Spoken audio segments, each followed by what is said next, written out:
Welcome guys! In today's video, magsasagot tayo ng tanong. Actually, maganda yung tanong niya. Bali, comment to sa recent video ko. Si Crap Coder rin nagtanong. Ang tinanong niya sa akin kung student daw ba ako or junior developer, paano ako mag-aaral sa panahon ng AI? Diba ang ganda ng tanong? And nostalgic din. Siyempre, nag-start din naman tayo as a student. And hindi natin sasagutin yung junior developer part kasi more on upscaling na question yun. Dito tayo sa student para medyo challenging. Ang una kong tatandaan kung student ako and gusto kong mag-aral ng programming is dapat talaga hindi ko papagamitin yung student self ko, yung student version ko. Hindi ko siya papagamitin ng AI kung gusto niyo talaga mag-aral, kung gusto niyo matuto ng programming, kung gusto niyo talaga maintindihan yon. Aminin man natin o hindi, kapag ang way kasi para makapag-aral tayo ng programming effectively is to do it, di ba? Mag-program ka. Ngayon, kapag pinagawa mo sa AI yun, wala ka natututunan, di ba? Nagsasayang ka lang ng panahon,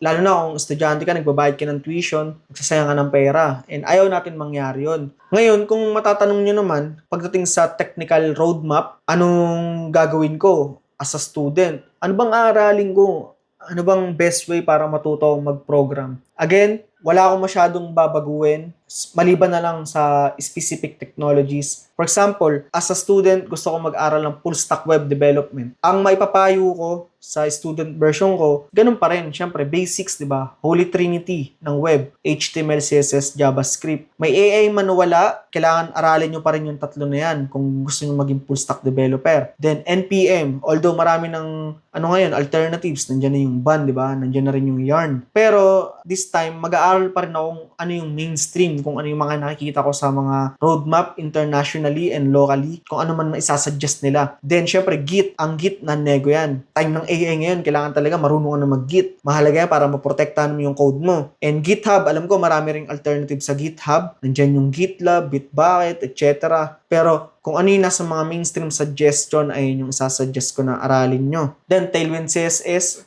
and React. Bakit? Again, mainstream yung React ngayon and Next.js, maganda yan, maraming opportunity dyan. Ayun na, punta na tayo ron sa point ko. Kaya mainstream yung mga sinasabi kong technologies na aralin nyo kasi magbo-boil down lang tayo sa opportunities na pwede nyo makuha after nyo mag-aral. Ito lang yung reason dyan, parang oversimplification ko bakit mainstream technologies yung aralin nyo. For example, kung maraming React developers yung nasa market, then gumawa sila ng project gamit yung React. Alam ko, yung technology is depende pa rin yun sa project, pero yung mga developers may mga preference yan. And ginawa nila yung mga projects na yun sa React.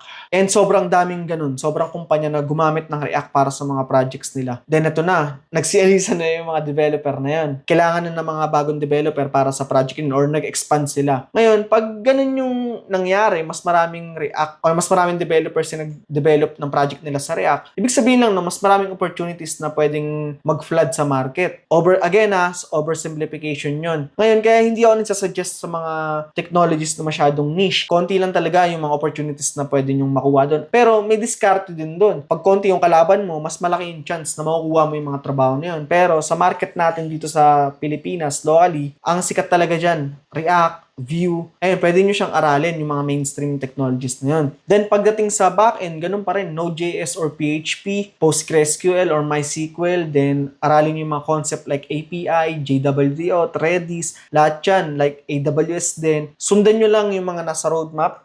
Ganyan lang din ginawa ko eh. Pero dito na magkakatalo or dito na may iba. Since may advanced na rin yung mga AI ngayon, pag alam ko na lahat yung mga technologies na to and masasabi ko na komportable na ako na alam ko na to. Time na para i-implement yung natutunan natin. Time na para i-implement lahat to pag sama-samahin yung mga technologies na to para maging isang buong project. Pag gumawa ako ng project ngayong 2026 as a student, hindi pa rin ako gagamit ng AI pang gawa ng project, pero gagamitin ko siya as a programming, ano ba tawag doon? Yung parang pair programmer mo siya na pwede mong tanungan, na pwede mong pagawa ng set of quizzes, set of questions, tapos sasagutin ko yun kung anong sinusolve nun sa part ng project na yun. Bakit? Kasi guys, nakaka-tempt. Tao lang tayo Lalo na pag student ka, gusto mo agad ng results. Kahit nga working ka nakaka-tempt na paggawa sa mga AI, sa mga agentic coding tools, yung project mo kaya na lang i-one shot yan. Nakaka-tempt yun. Pero sa usapan natin dito na gusto ko talagang matuto, wala, kailangan mong isupper yung sarili mo, gawin yung project mo na walang AI. Pero pwede mo gamitin yung AI as a tanungan lang, like parang Stack Overflow, kung alam niyo yun. Tayo na, wala na kasi. Laos na yung Stack Overflow eh. Like on Google na lang. Kunyari, may tanong ka na, hindi mo talaga siya ma-implement. Paano ba gawin yung feature na to? Ngayon, gagamitin mo siya yung AI as a ganun lang. Hindi pang implement nung project na gusto mong gawin. Again, nakaka-tempt paggawa sa AI kasi sobrang lakas na nila. Pero kung gusto mo talagang matuto, no choice. And ito guys, hindi siya technical, medyo ibang topic to actually. Pero sama ko na rin dito sa video na to. And ito yung mga sana ginawa ko nung estudyante pa lang ako, nung nag-aaral pa lang ako mag-programming. And una, sana umattend ako ng mga hackathon, ng mga events, ng meetups. Sana pinalawak ko pa yung connection ko doon, yung network ko, and mahalaga siya. Kasi real talk lang, bukod sa may matututunan ka sa mga hindi naman, bukod sa makuha ka ng certificates, kasi yung learnings, di ba, madalas talaga, pumapasok lang yan sa tenga mo, sabay labas lang din yan sa mga seminars, di ba? Pero, sana, tinaga ko pa rin yung mga ganon. Kasi, ayun nga, network pa rin siya. Yung mga makikilala mo sa mga ganon, lalo na pag talagang pinalawak mo yung inaatinan mo, lumalayo ka talaga, dumadayo ka pang BGC, dumadayo ka Makati, dumadayo ka sa ganitong lugar, sa mga high-end na mga developers na ganon. Mas lumalawak yung network mo, which is sa future, mas pwede mo sila maging partner sa isang, pwede ka maging CTO nila sa isang startup, pwede mo sila maging katrabaho, pwede ka nilang kunin sa trabaho nila, di ba? Mga opportunities na ganun. Kasi nung estudyante ako, hindi ako umattend sa mga ganyan kaya ayun yung una kong sana. And yung pangalawang sana binigyan ko yung sarili ko ng chance na i-execute yung business idea or aka startup idea. Bakit? Kasi since maaga ako nag-work, estudyante pa lang nag-work na ako. Sana hindi ko ginawa yon. Sana nag-aral muna ako, nagpag-graduate muna ako. Tapos, binigyan ko yung sarili ko ng 6 to 12 months para execute yung idea ko na malaki yung chance na mag-fail ako.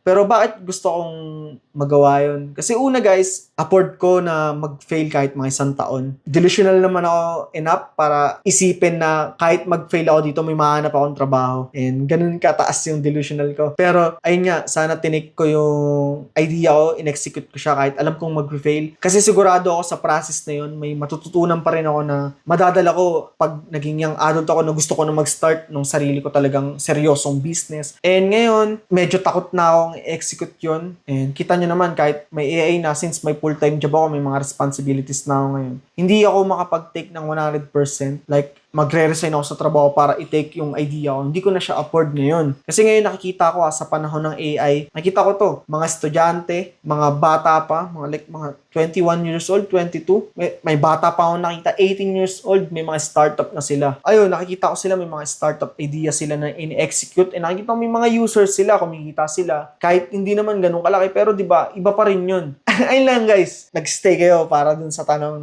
like sa technical, tapos napunta tayo dito.